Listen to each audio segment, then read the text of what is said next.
अमेरिकी राष्ट्रपति Donald Trump और अब उनके करीबी सलाहकार ने भारत को लेकर तंज कसा है। व्हाइट हाउस के डिप्टी चीफ ऑफ स्टाफ और अमेरिकी राष्ट्रपति के सबसे प्रभावशाली सहयोगियों में से एक स्टीफन मिलर ने कहा है कि भारत को रूस से तेल खरीदना बंद कर देना चाहिए। मीडिया रिपोर्ट्स के मुताबिक ट्रंप के सहयोगी स्टीफन मिलर ने आरोप लगाते हुए कहा कि भारत रूस से तेल खरीदकर यूक्रेन में युद्ध को बढ़ावा दे रहा है। यहां तक कि भारत को 100% टैरिफ की धमकी भी मिली है। स्टीफन मिलर ने कहा कि ट्रंप ने बहुत स्पष्ट रूप से कहा है कि भारत का रूस से तेल खरीदकर युद्ध को फंड करना स्वीकार्य नहीं है। मिलर ने कहा, लोग ये जानकर हैरान रह जाएंगे कि रूसी तेल खरीदने में भारत चीन के साथ जुड़ा हुआ है। ये भी हैरान करने वाला है। भारत पर 25% का टैरिफ लगाने और रूस के साथ कारोबार करने पर अतिरिक्त जुर्माना लगाने के ऐलान के बाद अमेरिकी राष्ट्रपति डोनाल्ड ट्रंप ने हाल ही में ट्रूथ सोशल पर एक तीखी पोस्ट करते हुए भारत और रूस पर निशाना साधा था। ट्रंप ने अपने बयान में कहा था कि इन दोनों देशों की अर्थव्यवस्थाएं मृत हैं और ये मिलकर इसे और नीचे ले जा सकते हैं। ट्रंप ने कहा कि उन्हें इस बात की परवाह नहीं है कि भारत रूस के साथ क्या करता है।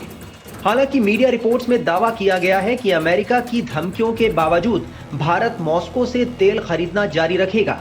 वहीं यह भी दावा किया गया है कि अगर भारत ने ट्रंप की बात नहीं मानी तो उस पर 100% टैरिफ लगाया जाएगा। अमेरिका की ओर से भारत को मिल रही इस तरह की धमकियों पर जाने माने बिजनेसमैन सुहेल सेठ ने क्या कहा, सुनिए।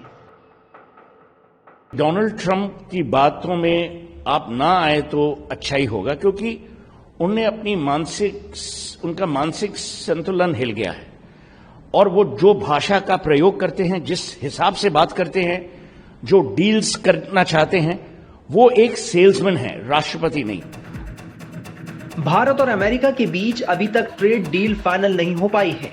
इसको लेकर दोनों ही देशों के बीच कई बार बातचीत हो चुकी है। इस बीच ट्रंप ने भारत पर दबाव बढ़ाने के लिए 25% टैरिफ लगा दिया है। उन्होंने 31 जुलाई को इसका ऐलान किया था, लेकिन ये घोषणा के एक हफ्ते बाद से लागू होगा। के दो उदाहरण हैं दुनिया के सामने और हमारे देश के सामने।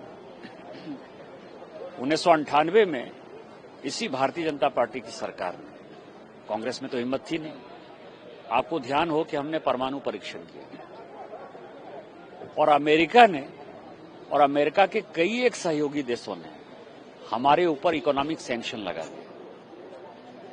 हमने क्या किया या हमारे देश के लोगों ने क्या किया? हमारे भारत के लोगों में सामर्थ्य है। हम 140 करोड़ के देश हैं। उस वक्त भी अटल जी के तौर पर एक मजबूत प्रधानमंत्री इस देश को था। आज तो उनसे भी ज्यादा जो है मोदी जी मजबूत प्रधानमंत्री हैं। हमारी इकोनॉमी 1999 से जो बढ़नी स्टार्ट हुई, जब तक ये कांग्रेस ने जो है तमाशा नहीं किया, चिदम्बरम और सभी लोगों ने करप्शन स्टार्ट नहीं किया, तो 2007-8 तक भारत की इकोनॉमी 8-9% के रफ्तार से बढ़ती रही। आज हमारे पास मौका है, हमारे पास नेतृत्व है, तो ये उदाहरण सामने है। और भारत जो है उसकी जो इकोनॉमी अभी 6-7% पर है, मैं दावे के साथ कह सकता हूं कि 10% 12% पर किस दिन चला जाएगा नहीं पता। दूसरा उदाहरण है कि 1965 में, मैं इसीलिए बातें कह रहा हूं कि माननीय मोदी जी इस एशिया महादेश में सिंगापुर के जो प्रधानमंत्री हैं ली क्वान यू, जिन्होंने कि सिंगापुर बनाया, 1965 में मलेशिया ने उनको बाहर कर दिया सिंगापुर को, क्योंकि वो गरीब जगह था। अभी ऑर्चिड रोड जो उनका सबसे फेमस रोड है सिंगापुर का, जाएंगे तो उसके एक स्टेशन का नाम जो है वो धोबी घाट आज भी है। धोबी घाट मतलब कपड़े धोते थे लोग। आज सिंगापुर कहाँ है, मलेशिया कहाँ है? अरे ये मोदी जी की सरकार है, हम मजबूत हैं। 140 करोड़ लोगों के सामर्थ्य पर हमें भरोसा है। इन चीजों से कोई फर्क नहीं पड़ता। अमेरिका चाहता है कि भारत कृषि और डेयरी सेक्टर में रियायत दे और इसको लेकर समझौते पर हस्ताक्षर करे, लेकिन भारत इसको लेकर तैयार नहीं है। इसी वजह से दोनों देशों के बीच ट्रेड डील का मामला अटका हुआ है।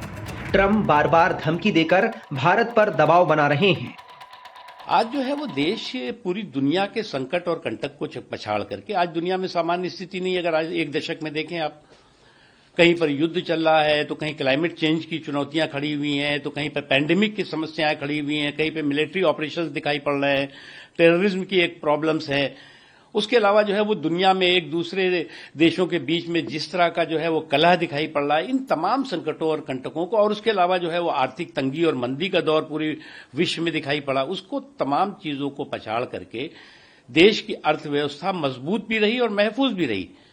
उसका एक ही कारण है कि हमारे देश में जो एक स्ट्रांग लीडरशिप और कैपेबल लीडरशिप है।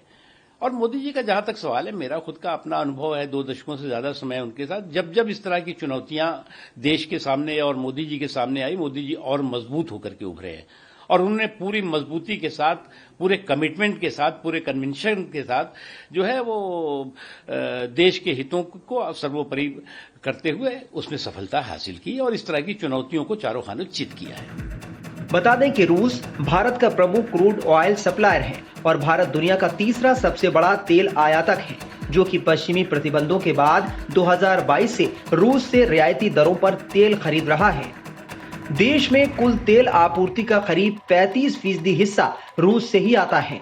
यही वजह है कि ट्रंप भारत पर दबाव बनाने की कोशिश कर रहे हैं, लेकिन उनके सभी दांव फेल साबित हो रहे हैं।